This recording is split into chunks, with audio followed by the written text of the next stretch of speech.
Dan coughs, the newspaper rustling in his hands.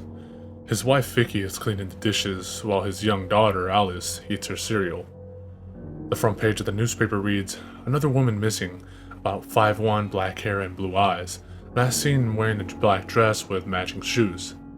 He sighs, shaking his head. "Such a shame," he says, setting the paper on the table. "Another one?" Vicky asks, setting a pan down in the sink. "Looks like him," Dan whispers, glancing over to his daughter who is humming to her cereal. "In all the neighboring towns too." She pauses for a brief moment. "Do you think it's the same person, or a separate string of attacks?"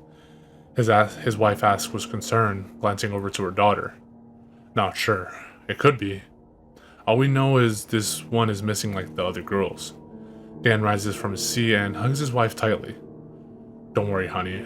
I'll keep you two safe. I'm sure those missing girls will turn up safely. So don't stress yourself over this."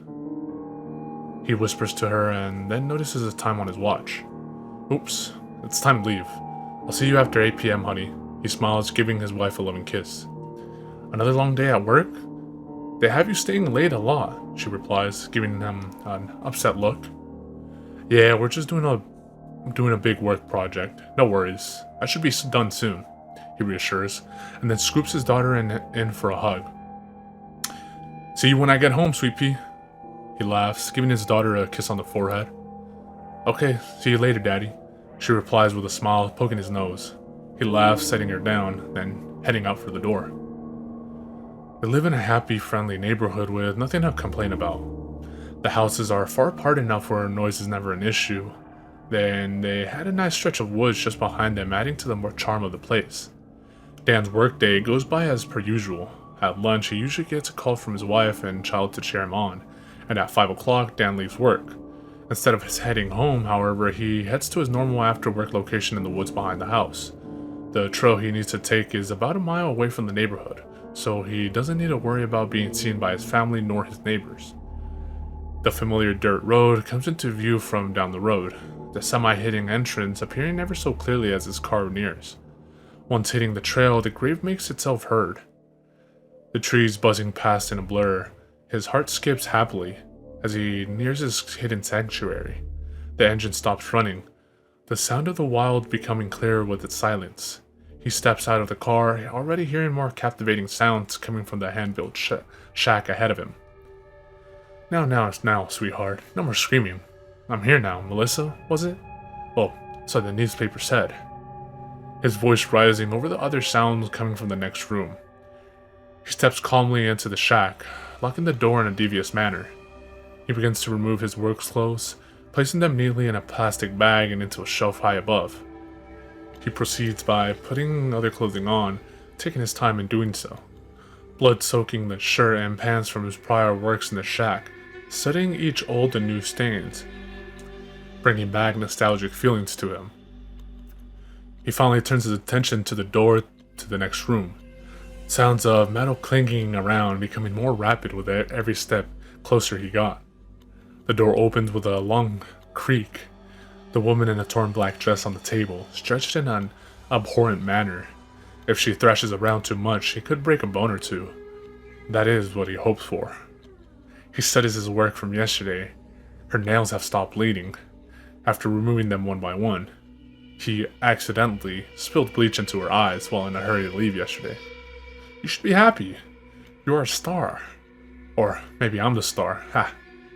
Anyway, how's your eyes? I didn't mean to spill the bleach, honestly. But hey, looks like one of the eyes has gotten better. Lucky for you it was a watered-down batch of bleach, though. Dan whispers, kneeling close to her ear. The semi-blinded woman's face keeping its pain-stricken look, her screaming now a whimper. He sighs, reaching for a scalpel of choice on his table of tools. I don't think the other one should stay in. He pauses for a moment.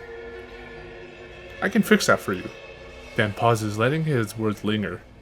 His victim started to shake in place, pulling at the chains that hold her legs. Do you trust me? He laughs in a mocking tone, and lingering scalpel in hand.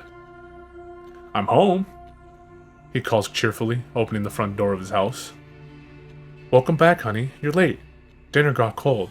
His wife lingering in the kitchen doorway, her arms crossed tightly in anger. Sorry, worked later than I thought. It was painful, but I'm almost done. He frowns, looking down at his watch. 9:36 p.m. Well, next time call me, she exclaims, shuffling in a frustrating manner. I will next time, I just got lost in work. So where's Alice? Already in bed? I was about to tuck her in, looking up to the stairway. I can do that for you, honey. You go relax, okay? He smiles cheerfully. He makes his way upstairs, the sound of singing coming from his daughter's room. He smiles, gently knocking at the door before entering. Hey, sweetheart, did you miss me? He asks with a smile. Daddy! His daughter leaps up, running towards him for a hug. He tosses her up into a huge hug, then moves her to the bed. What did you do today? He gently asks, setting her into the bed. I played on the swing again all by myself, and I made a new friend, she says cheerfully.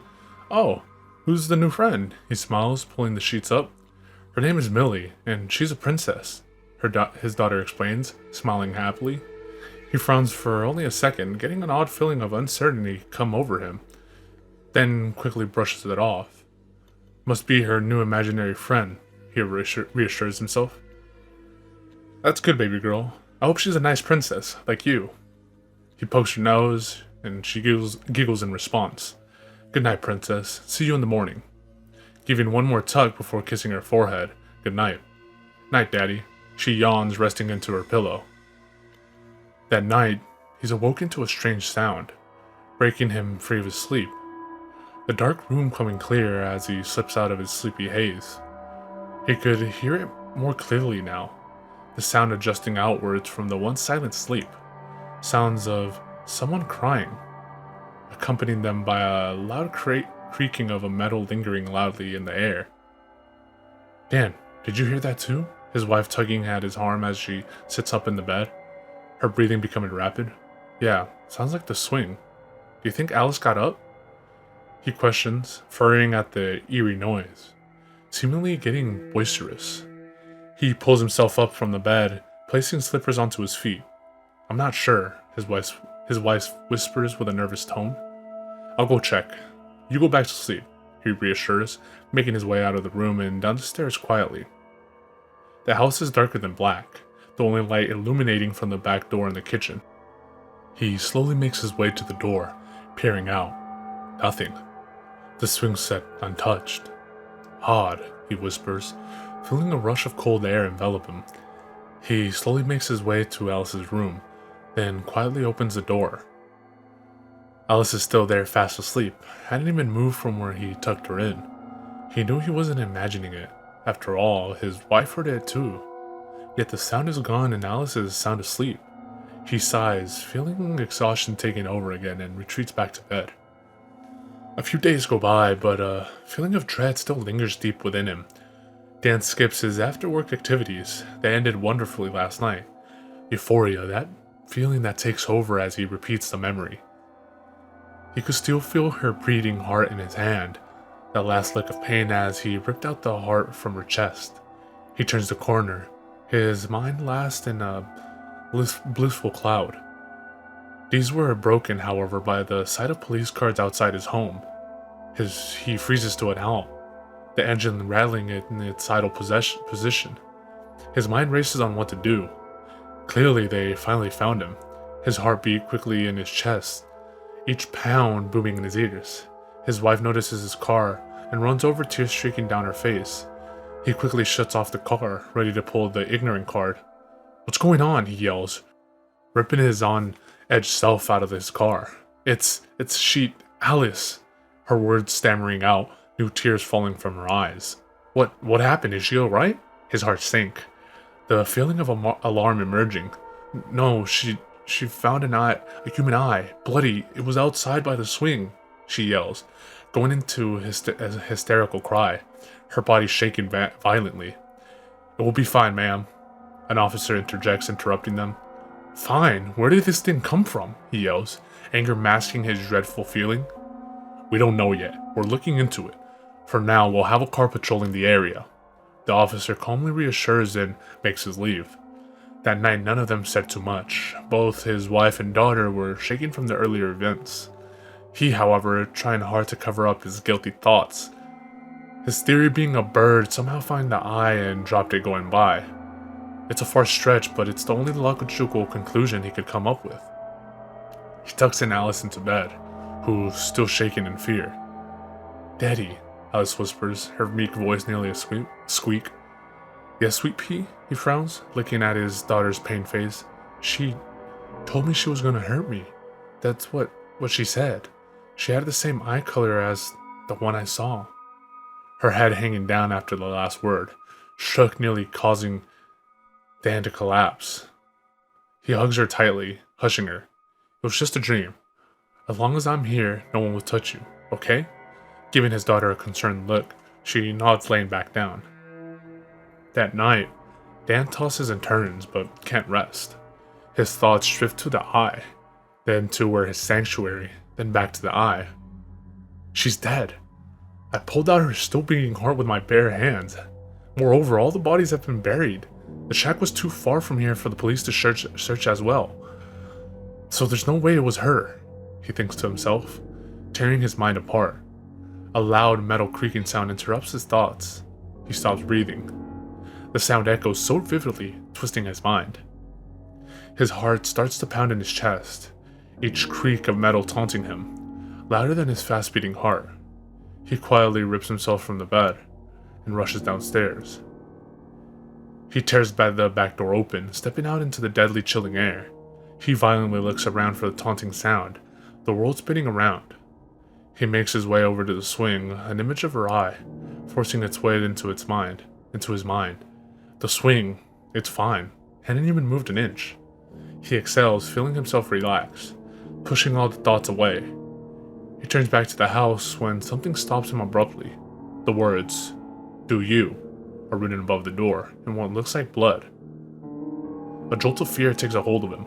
He runs back into the house, the fear of being found out racing into his mind. He decides to wake his family and leave now. Rushing upstairs into the bedroom, "Hun, we have to leave now," he yells, ripping the door open, only to have a face staring him down inches from his. A scream catches in his throat, nearly knocking him back, his eyes adjusting to the lighting. His beautiful wife, now a disfigured mess, her body stretched into inhuman contortions in front of the doorway. Her face looked to be removed off its bone to the skull. A terrified pain looked frozen to the hanging flesh. Her body cut up, skin hanging like curtains of meat. He notices quotation marks with 3 bloody dots in the middle of her forehead, her innards in a mess on the floor below her, blood racing closer to him. He backs away, unable to form a sound. The room spinning, seeing as something he once loved, twisted into a disturbing state. A thought forces its way into its mind, something even more terrifying. "Alice!" he yells at the top of his lungs, finding his voice, his heart feeling like it's ripping its way out.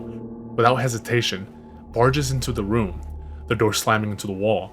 To his worst fear, he saw the most painful scene in front of him. He looks on in horrified anguish at his daughter, seeing a hole where her heart was and her eyes. Both were gone and sitting on the nightstand below her.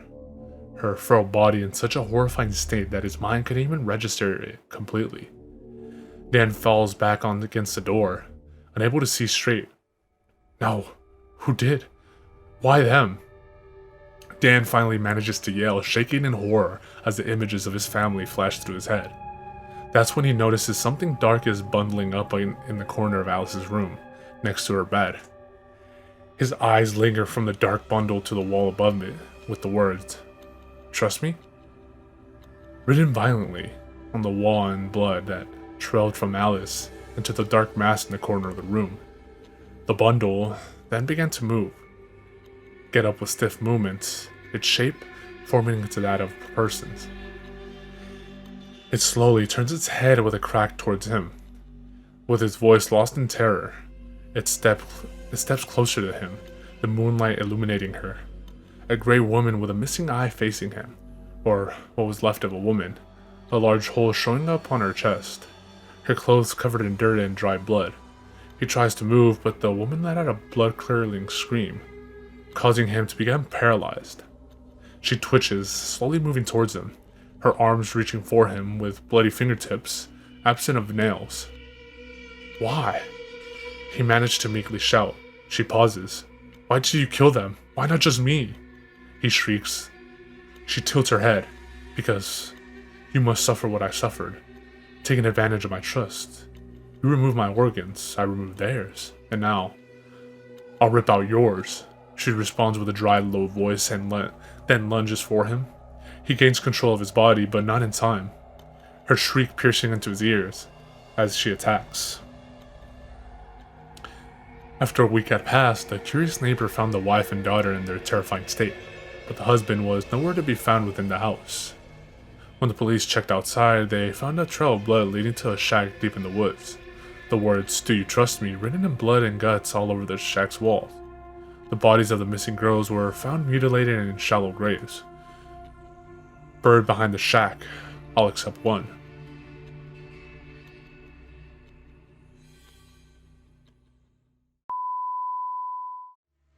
Definitely elevating for the 966.